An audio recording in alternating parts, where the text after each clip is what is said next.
नमस्कार दोस्तों, मेरे पास एक सेट आया हुआ है जो कि सोनी का सेट है। इसके अंदर फॉल्ट यह है कि ये नो इंडिकेटर में है। तो नो इंडिकेटर के लिए एक्चुअली बहुत सारा रीज़न होता है, लेकिन इस बोर्ड के अंदर देखेंगे किस वजह से हमारा नो इंडिकेटर हुआ है। तो इसके अंदर सबसे पहले आपको देखने को मिलेगा कि दो बोर्ड लगाया हुआ है। एक LT बोर्ड है। LT का बोर्ड के अंदर आपको इन्वर्टर बोर्ड का सेक्शन और आपको बोल सकते हो साउंड सेक्शन देखने को मिलेगा, और एक सप्लाई बनाया हुआ है जो कि 12 वोल्ट की सप्लाई है। ओके, तो कनेक्टर हम लोग लगा देंगे। दोनों साइड के कनेक्टर पे एक स्ट्रिप लगा हुआ है, मतलब दोनों को बोर्ड को जोड़ने के लिए एक स्ट्रिप लगा हुआ है। तो उस स्ट्रिप से हम दोनों बोर्ड को जोड़ देते हैं। उसके बाद हम एडाप्टर लगा के चेक करेंगे कि क्या हमारा स्टैंड बाई का लाइट आता है या नहीं आता है। अगर नहीं आता है तो किस वजह से नहीं आ रहा है वो हम लोग देखेंगे इस वीडियो के अंदर। ओके, तो मैंने एडाप्टर को लगा दिया है और उसके बाद में हम चेक करते हैं कि यहाँ पर लाइट देखने को नहीं मिला है। ओके, तो 19 वोल्ट हम इस मॉसफेट पे चेक करेंगे जो कि P चैनल का मॉसफेट है, जो कि 19 वोल्ट इन लेके और 19 वोल्ट आउट करता है। तो आप देख सकते हैं यहाँ पर 19 वोल्ट आउट हो रहा है। ओके, अगर ये 19 वोल्ट आपका आउट नहीं होगा तो ये मार्क किया हुआ सेक्शन और आपका पिन नंबर 1 जो कनेक्टर से लगा है उसको आपको चेक करने की ज़रूरत है। पिन नंबर 1 ग्राउंड करेगा तो जाके 19 वोल्ट बाहर आता है। ओके, तो चलिए हम लोग और चेक कर लेते हैं, आगे बढ़ते हैं। तो आप देख सकते हो 19 वोल्ट जो है इस मॉसफेट से आउट कर रहा है। अब हम लोग 12 वोल्ट चेक कर लेते हैं, 12 वोल्ट आ रहा है या नहीं आ रहा है। 12 वोल्ट नहीं आ रहा है। ओके, जैसे ही आप स्ट्रिप लगाते हो कि ये 12 वोल्ट आना चाहिए, लेकिन वो 12 वोल्ट नहीं आ रहा है। ओके, तो चलिए हम लोग इसका सप्लाई चेक कर लेते हैं, IC का बराबर है कि नहीं। 19 वोल्ट यहाँ पर पास हो रहा है, मतलब सप्लाई इस IC का जो IC 12 वोल्ट बनाता है उसका सप्लाई जो है ओके है 19 वोल्ट। ओके, अब हम लोग इस ड्राइवर को एक बार चेंज करके देखते हैं कि क्या इस ड्राइवर के फॉल्ट है जो 12 वोल्ट है वो पहले बनता है या बाद में बनता है। ये कंफर्म करने के लिए हमने एक दूसरा LT बोर्ड लगा रहे हैं, ताकि ये कंफर्म हो जाए कि भाई जो 12 वोल्ट की सप्लाई है वो पहले बनेगा या बाद में बनेगा। ठीक है, क्योंकि अगर आपको छेड़छाड़ करने से पहले कंफर्म करना जरूरी होता है कि जो 12 वोल्ट की सप्लाई है वो पहले बनता है या बाद में बनता है, वो हमको देखना जरूरी होता है। ओके, अब हमने यहाँ पर लगा दिया है आपका LT बोर्ड, 19 वोल्ट इसमें पास किया और 12 वोल्ट देख सकते हो आप पहले ही बन गया, मतलब कि वहाँ पर उस बोर्ड के अंदर नहीं बन रहा है, मतलब उस बोर्ड के अंदर 12 वोल्ट की दिक्कत है। ओके, तो अब हम लोग क्या करते हैं, देखिए यहाँ पर लाइट भी आ चुका है। देखिए मतलब कि हमारा जो फॉल्ट है वो शिफ्ट होके LT बोर्ड है, बोर्ड के अंदर मदरबोर्ड के अंदर कोई भी छेड़छाड़ हमको नहीं करना है।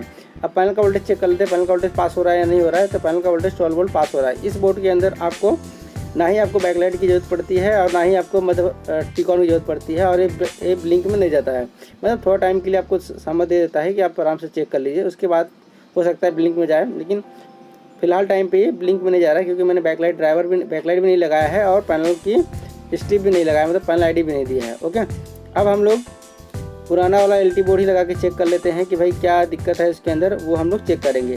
तो चेक करने के लिए हमको 12 वोल्ट के सेक्शन को ही देखना है जो कि 12 वोल्ट बनाता है, उसी सेक्शन पे हमें काम करना है। बाकी और हमको LT बोर्ड में और कहीं काम करने की ज़रूरत नहीं है। ओके, तो चलिए हम लोग एडाप्टर लगा लेते हैं। एडाप्टर लगाने के बाद में हम उस IC को चेंज करने से पहले या कुछ करने से पहले हम उसका पूरा डिटेल ले लेंगे कि जो उसका 19 वोल्ट वो सही तरीके से इन हो रहा है, और उसके बाद में उसका इनपुट वोल्टेज और उसका इनेबल चेक करेंगे। ओके, तो अब हम यहाँ पर आप देख सकते हो कि मैंने LT बोर्ड लगा दिया है, 19 वोल्ट हमारा पास हो गया है। ओके, अब हम लोग स्विच से कमांड दे के देखेंगे क्या हमारा स्विचिंग देने के बाद में 12 वोल्ट बंद होता है या नहीं बनता है। तो चलिए हम लोग पावर बटन दबाते हैं। पावर बटन को यहाँ पर मैंने प्रेस किया, लेकिन यहाँ पर 12 वोल्ट की कोई भी स्विचिंग देखने को नहीं मिल रहा है, ना 12 वोल्ट आके नहीं जा रहा है। अब हम इसका इनेबल चेक करेंगे। इनेबल चेक करेंगे जो आपको देखो यहाँ पर रजिस्टर दिया हुआ, इस पे इनेबल आता है, वो 3.3 आके जाएगा। देखिए 3.3 आया और चला गया। ठीक है, फिर कमांड देंगे तो फिर 3.3 आ रहा है और चला जा रहा है, ये इसका इनेबल है। तो लेकिन आपका 3.3 आके जा रहा है, लेकिन 12 वोल्ट आपका नहीं बन रहा है, मतलब आपकी IC हो सकती है फेलियर है। ओके, तो ये IC तो देखो कैसा था, हर एक IC हम लोग ढूंढने नहीं जा सकते हैं। हमको काम जो है तेज़ करना है तो हर एक IC ढूंढने नहीं जाएंगे, उसके लिए आपको कुछ अल्टरनेटर यूज़ करना पड़ेगा। हम यहाँ पर एक मॉड्यूल लेंगे जो कि 19 वोल्ट से हम लोग 12 वोल्ट बनाएंगे, और वो 12 वोल्ट बना के उस कॉइल पे दे देंगे। तो 19 वोल्ट से 12 वोल्ट बनाने के लिए जो पुराने वाली IC जो लगी हुई है उसको जो 19 वोल्ट पास होता है, पहले उस फ्यूज को आपको रिमूव करना है, ताकि इन फ्यूचर कभी वो अगर सपोज करो कोई दिक्कत होगा तो वो फ्यूज जो है उड़ने का चांस रहेगा, या फिर उसकी वजह से और भी कुछ डिस्टर्बेंस हो सकता है। तो इसीलिए हम पहले उसको निकाल देंगे बाहर, ताकि ये सेक्शन पूरा ही स्किप हो जाए या कट हो जाए। क्योंकि अब हम 19 वोल्ट से अब 12 वोल्ट बना रहे हैं, तो अपना अलग से एक सर्किट लगाना है, वो सर्किट ही 12 वोल्ट बना के उसको देगा। ओके, तो यहाँ पर हम लोग उसका शॉर्टिंग चेक करते हैं कि शॉर्टिंग तो नहीं है कोई, तो इसके बाद ही ये मॉड्यूल लगाएंगे। ओके, तो अब हमने चेक कर लिया है। अब हम क्या करते हैं, इसके अंदर ये मॉड्यूल को बिल्ड करेंगे और मॉड्यूल को बिल्ड करने के लिए इसको 19 वोल्ट की इनपुट सप्लाई चाहिए। तो 19 वोल्ट की इनपुट सप्लाई के लिए हम सबसे पहले मॉसफेट जो है, जो आउट हो रहा है मॉसफेट से 19 वोल्ट, उसके आउटपुट पे हम लोग क्या करेंगे, लाल वायर मतलब प्लस वाला वायर लगा देंगे और उसके बाद में माइनस वाला वायर आपको पीएफ के ऊपर दे देना, कहीं भी सर्किट का ग्राउंड आपको दे देना है। उसके बाद में 12 वोल्ट जो है मैंने पहले से ही चेक करके इसको रख दिया हूँ कि भाई ये 12 वोल्ट आउट करेगा ताकि टाइम बचे। तो अब हम पहले इसको, ये हमारा जो है फिट हो गया है, मॉड्यूल लगा दिया हमने। अब हम स्ट्रिप को निकालते हैं। स्ट्रिप को निकालने के बाद हम लोग 19 वोल्ट इसको देते हैं और देखते हैं लाइट जलता है नहीं जलता हमारे ड्राइवर का इसका। तो यहाँ पर आप देख सकते हो लाइट नहीं जला है इसका, जो हमने मॉड्यूल लगाया है उसका लाइट, इसमें लाइट आया था, लाइट नहीं जला। क्योंकि मैंने आपको पहले ही बताया, क्योंकि जब वो स्ट्रिप लगेगा तभी ही मॉसफेट से 19 वोल्ट आउट करेगा, अदरवाइज वो मॉसफेट से 19 वोल्ट आउट नहीं करेगा। और हमने स्ट्रिप निकाल दिया है तो 19 वोल्ट आउट नहीं करेगा। अभी देखिए 19 वोल्ट जो है हमारा आ गया है, क्योंकि हम मॉसफेट के सोर्स पे लगाए हैं। ओके, तो अब हम चेक कर लेते हैं कि क्या हमारा 12 वोल्ट आया है या नहीं आया है, ये कंफर्म करना हमारा ज़रूरी है। ओके, उसके बाद ही हमें वो स्ट्रिप लगाएंगे, अदरवाइज स्ट्रिप लगा देंगे ज़्यादा वोल्टेज चला जाएगा, दिक्कत हो जाएगा मदरबोर्ड में आपको। ओके, तो यहाँ पर हमारा 12 वोल्ट बन चुका है, किससे, 19 वोल्ट से। अब हम क्या करते हैं, जो हमारा रेड वायर मॉसफेट के सोर्स पे लगाया है, अब हम लगा देंगे उसके ड्रेन पे और स्ट्रिप लगा के चेक करेंगे। ठीक है, क्योंकि मैंने आपको पहले ही बताया, अगर स्ट्रिप लगा रहेगा तो ही मॉसफेट के ड्रेन पे वोल्टेज आएगा, अदरवाइज वो सोर्स पे आके स्टेबल रहेगा, मतलब रुका रहेगा।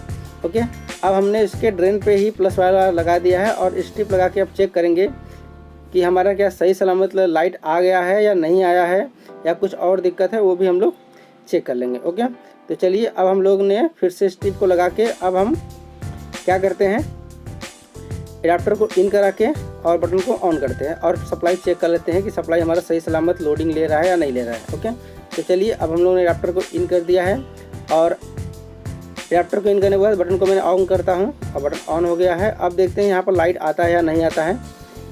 लाइट थोड़ी देरी से आती है इसकी, आप देख सकते हो अभी।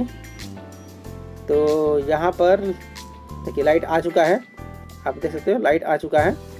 तो यहाँ पर जो 12 वोल्ट था वो इसका मिसिंग था, इसलिए वो नहीं आ रहा था। अभी ये 12 वोल्ट हमने बना के बाहर से दे दिया है, तो आप देख सकते हो अभी ये 12 वोल्ट जो है आपको देखने को मिल जाएगा। ओके, तो लोडिंग भी सही है। पैनल का वोल्टेज चेक कर लेते हैं, पैनल का वोल्टेज भी 12 वोल्ट बराबर आ रहा है, मतलब हमारा जो सेट था वो रेडी हो चुका है। अब हमको जो मॉड्यूल लगाए हैं उसको सही सलामत आपको फिक्स करने की ज़रूरत है, ताकि देखने में अच्छा लगे और ख़राब ना लगे। ओके, तो उसके लिए आपको एक डबल टेप लेना पड़ेगा फोम वाला, उसके आपको पीसीबी पे कहीं भी इसको चिपका देना है। एक साइड में, दोनों साइड में इसके गम रहते हैं, तो एक साइड में आपको चिपका देना है। उसके ऊपर आपको इस मॉड्यूल को लगा देना है और जो एक्स्ट्रा वायर बचता है उसको आपको मोड़ के साइड में रख देना है। ठीक है, ताकि आपको देखने में अच्छा लगे और कोई भी काम करने बैठे तो उसको ऐसा ना लगे कि किसी ने क्या कर दिया है। ओके, अक्सर ज़्यादातर मॉड्यूल मारा जाता है तो आधा मन तो वही आदमी का हट जाता है कि क्या काम करे इसके अंदर, लेकिन अच्छे से आप फिनिशिंग दोगे तो आदमी का भी मन करेगा कि दूसरा टेक्नीशियन देखेगा तो उसका भी काम करने की इच्छा होती है। ठीक है, अदरवाइज वो सीधा ही चेंज कर देगा आपका LT board. Okay, thanks for watching my video, have a nice day. Video अच्छा लगेगा तो लाइक शेयर सब्सक्राइब कर लीजिएगा चैनल को। थैंक्स।